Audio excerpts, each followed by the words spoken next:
recognized by the governor. Please go ahead for Universal Solution.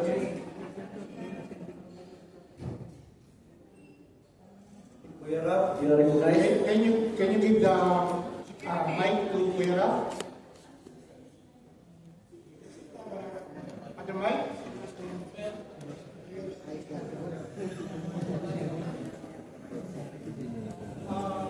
Protocol, please help.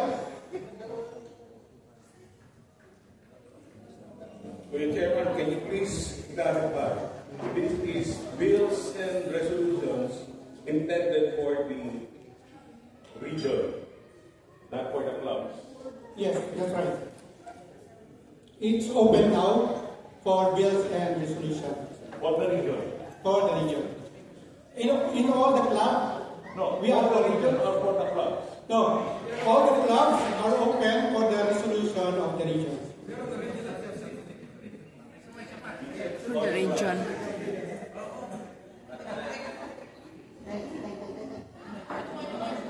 Clarify that the bills and resolution is for the regions only, and who are qualified to talk in behalf of the club are the 5 assemblymen. Okay, all of the others are just delegates here for guests. Thank you. And still we practice the parliamentary procedure of the bills and resolution. Any from the assembly?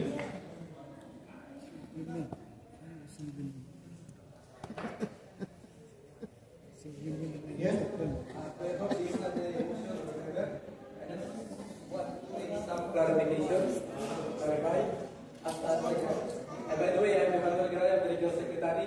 As I noticed the report of the club itself, I want to clarify from you, from based on Magna Carta, the use of the term alalaya agila.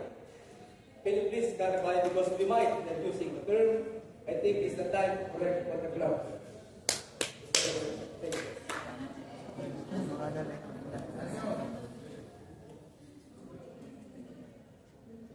Parang mag-isip ka.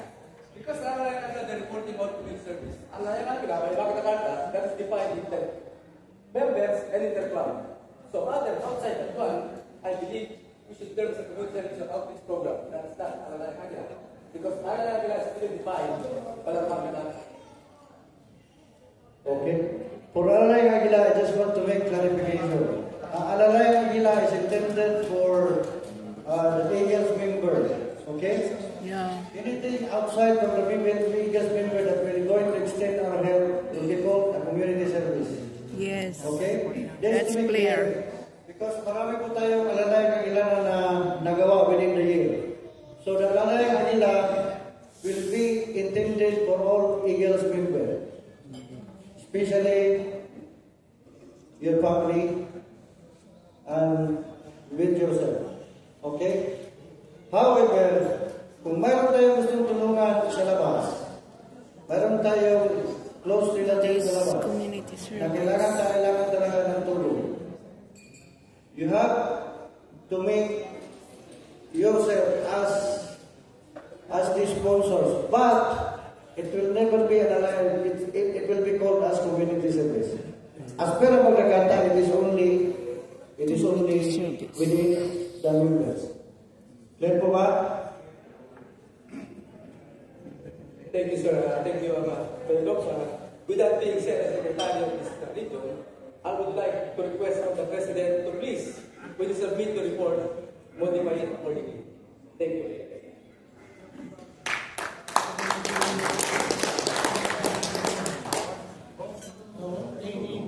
Anybody? Any point for discussion? Another discussion? Kuya Lumar, you're recognized. Thank you, Kuya Gog. I'm Leomar D. Barbuena, the President of Binay. I just want to, regarding this audiovisual presentation, I have noticed that our club and other clubs are using different different audiovisual presentation for the Eagles prayer, national anthem, and Eagles hymn.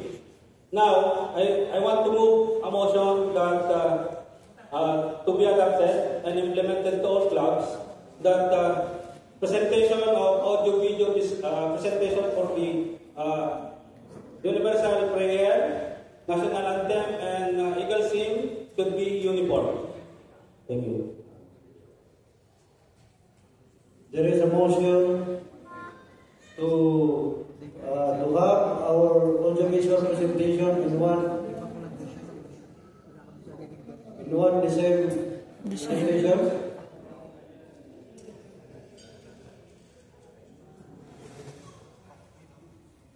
Motion has been seconded.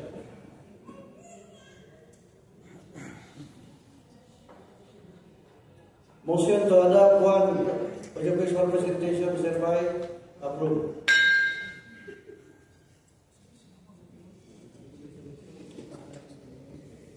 We are aware of comments. Follow up to the approved motion. Who will be the delegate or the person or the committee that will be handling the creation of that audiovisual?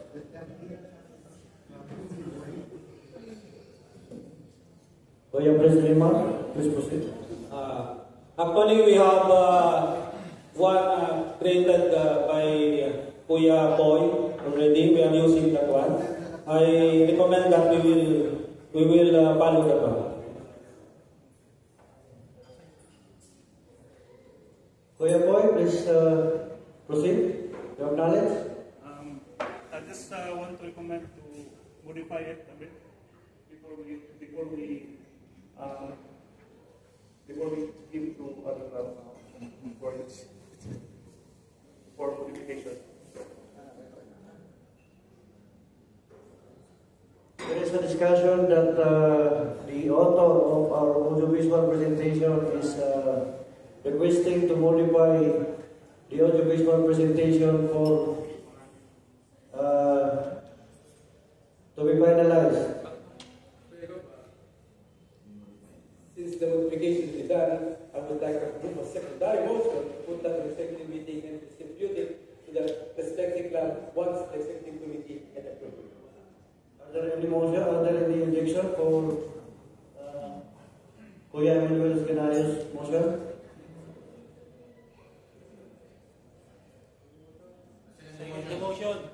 Motion has been raised and seconded. The audiovisual presentation will move to the next meeting.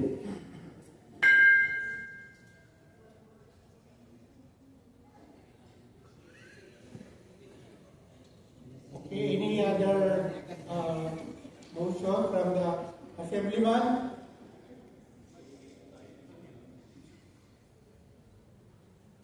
Who's the assemblyman of Nobel? Okay.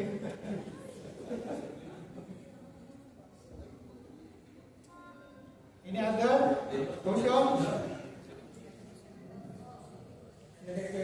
Sorry for this one. Yes, Secretary, and receiving our compliments from the club. I will motion that you have to standardize how the clubs will complete reports and Can you use the mic? Thank you, sir. I'm sorry.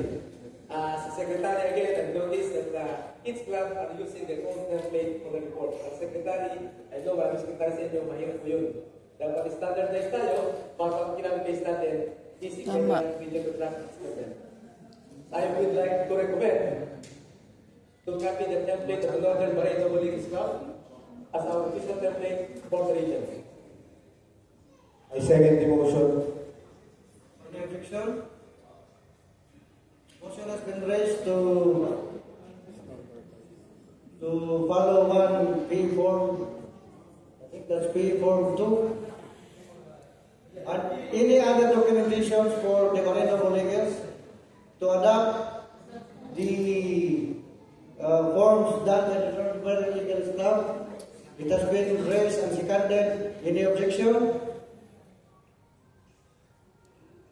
Nothing heard. Motion is hereby approved.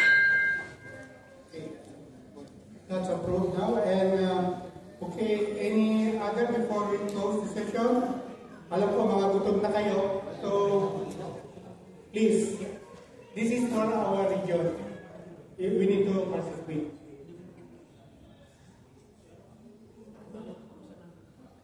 Kuya Dino, you acknowledge?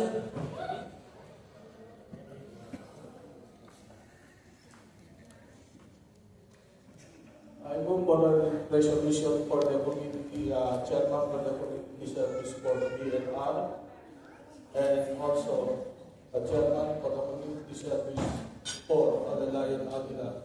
So all club affiliated clubs should be in coordination with the chairman of the following community service and Alalayan Aguila. Motion has been raised by Kuya Dino. Any objection?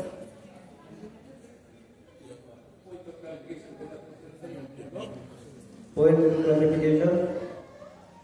I believe it was discussed during the executive meeting at Pasara, which resort that the Laredo region don't want to interfere in the operation of each club. Each club has its own Alalayan Aguila chairman and its own committee chairman or whatever. What the region is expecting, we are just here for documentation and president assistance. So we don't want to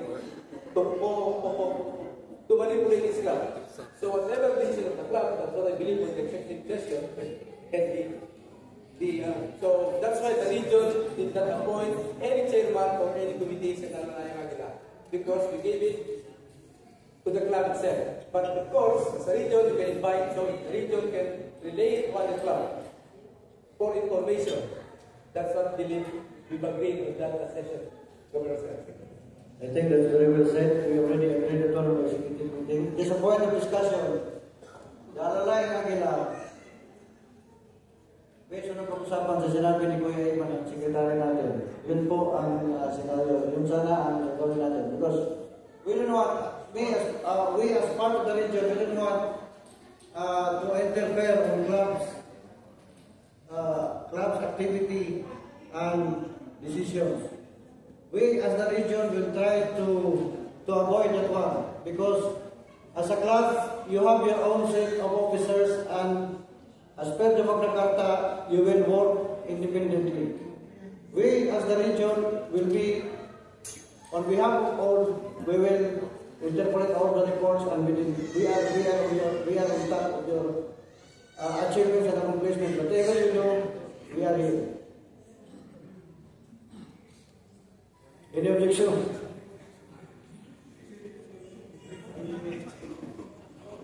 So from the other club, Point of